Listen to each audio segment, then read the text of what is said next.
Bonjour, je vous présente une petite capsule concernant l'introduction de certaines notions d'électricité.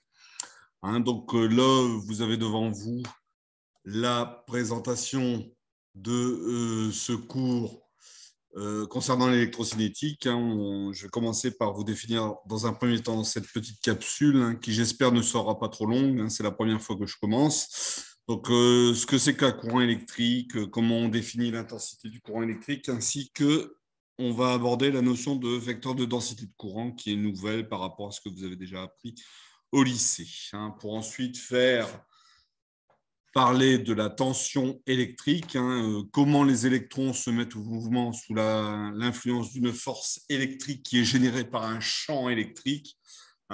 Et comment la tension électrique est générée à partir de ce champ électrique E qu'on verra plus tard.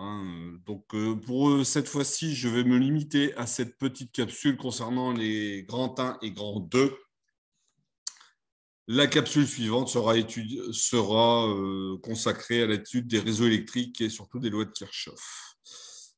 Donc voilà. Qu'est-ce que c'est que le courant électrique ? Le courant électrique, il faut bien voir que c'est une circulation de porteurs de charge électrique. L'intensité du courant électrique, c'est la grandeur qui va finalement quantifier le débit de charge en un point du circuit. Donc il faut bien faire attention aux unités. La formule suivante, qui est juste ici encadrée en rouge, I égale D2Q sur dt, indique que l'intensité électrique est la dérivée de la charge par rapport au temps. La charge s'exprime en coulomb et le temps s'exprime en secondes. L'intensité qui donc s'exprime en ampères, avec la petite analogie vous indiquant que 1 ampère égale 1 coulomb par seconde. Donc, qu'est-ce que ça représente physiquement parlant ? Je vais vous montrer une petite vidéo qui montre ce que c'est que le courant électrique à travers la circulation des électrons libres. Voilà, c'est une petite vidéo qui fait à peu près 1 minute. Je vous demande d'écouter.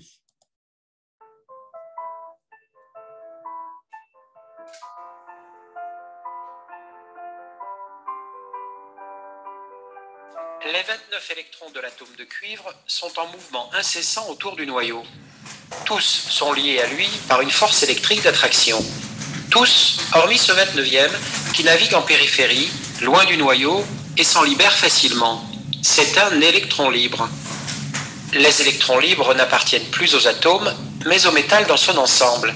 Ils sont mobiles et se déplacent de proche en proche. Leur circulation est désordonnée, mais il suffit d'appliquer une différence de potentiel pour qu'ils prennent une direction commune.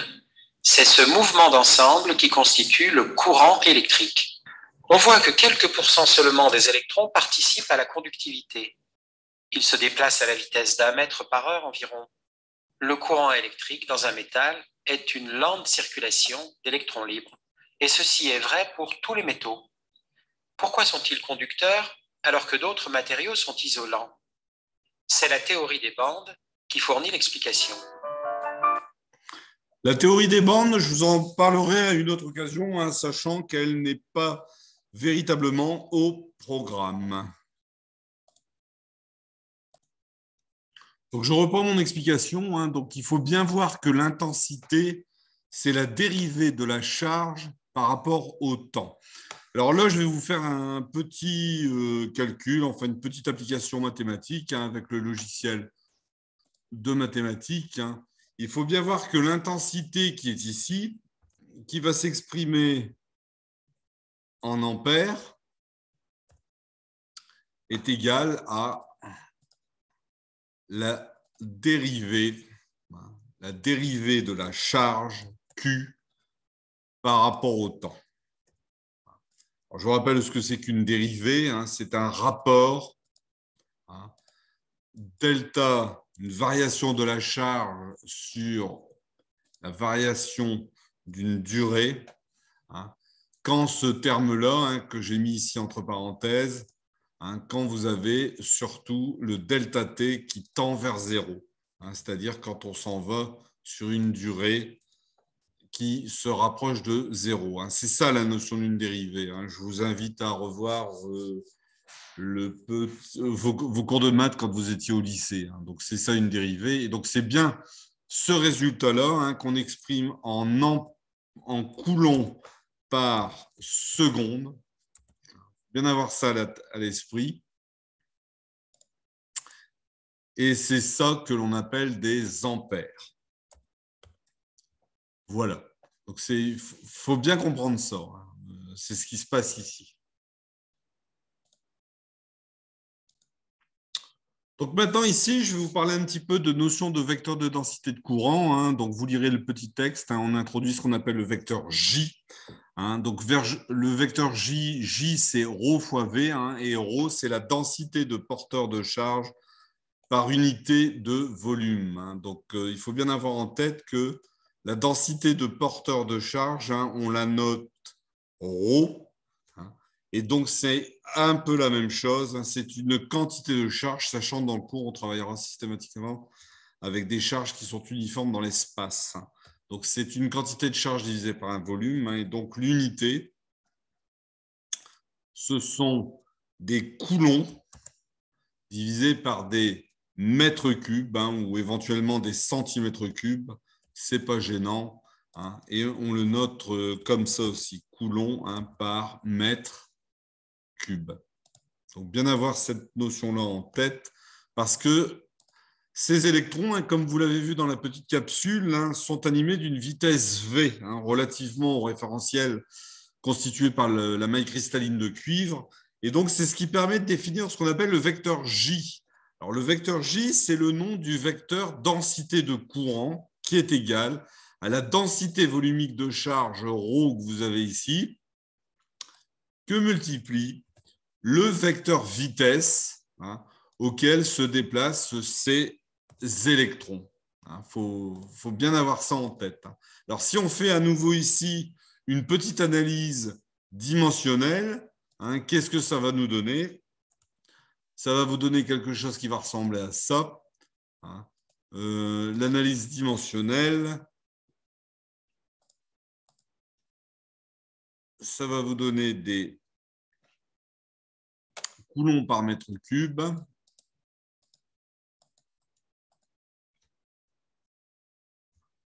fois l'unité internationale de la vitesse, ce sont des mètres par seconde. Voilà. Et donc, si je continue, mon analyse dimensionnelle, ça me fait des coulombs par seconde. Des mètres puissance moins 3 fois des mètres, ça fait des mètres puissance moins 2. Donc, vous reconnaissez tout de suite qu'il y a une surface qui va apparaître, qui va s'exprimer en mètres carrés. Pourquoi? Parce que tout simplement, les coulombs par seconde que vous avez ici, ce sont des ampères. Et donc, l'unité du vecteur J, ce sont des ampères par mètre carré.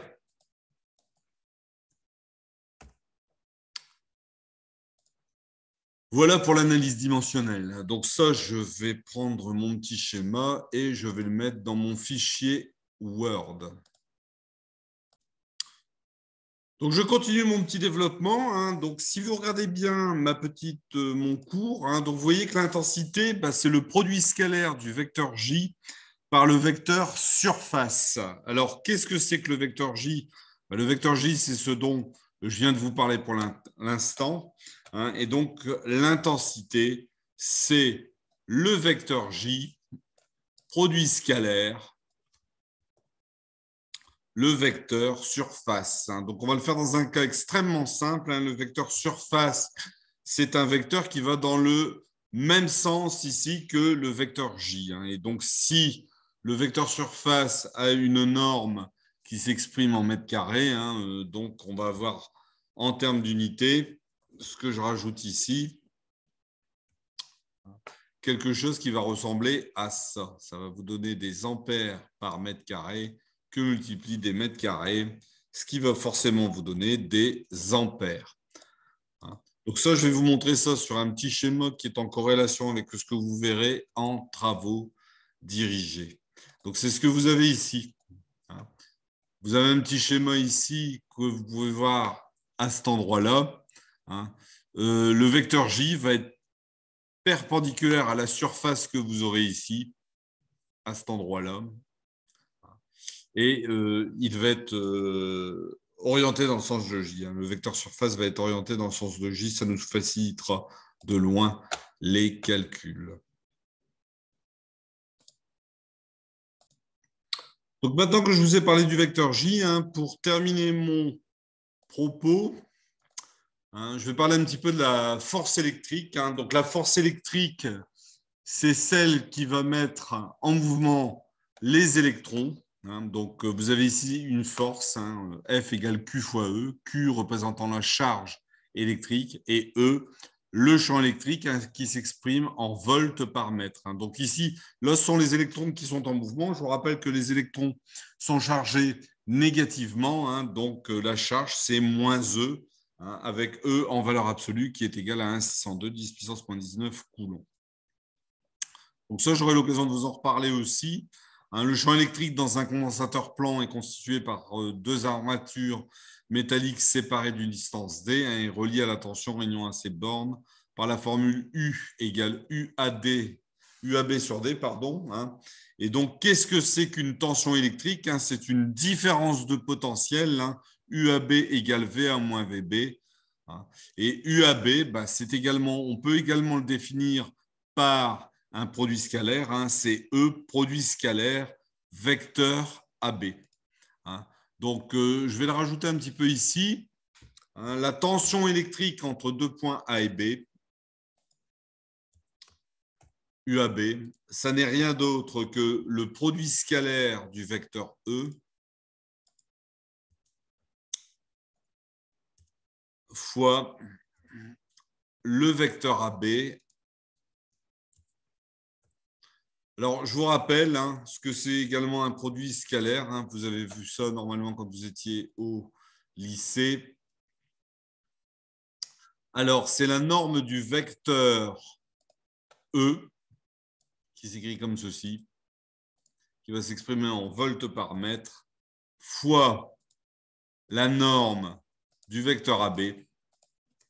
Je vais mettre juste à côté. Fois le cosinus de l'angle alpha entre les deux vecteurs.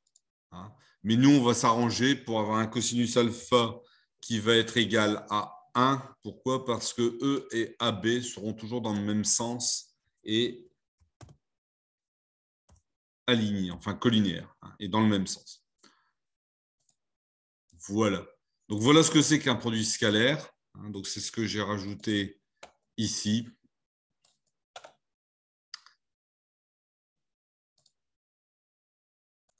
Et donc, pour terminer mon propos, donc je vous explique, pour terminer mon propos, qu'est-ce qui provoque la circulation des électrons dans un métal? Autrement dit, qu'est-ce qui provoque le courant électrique?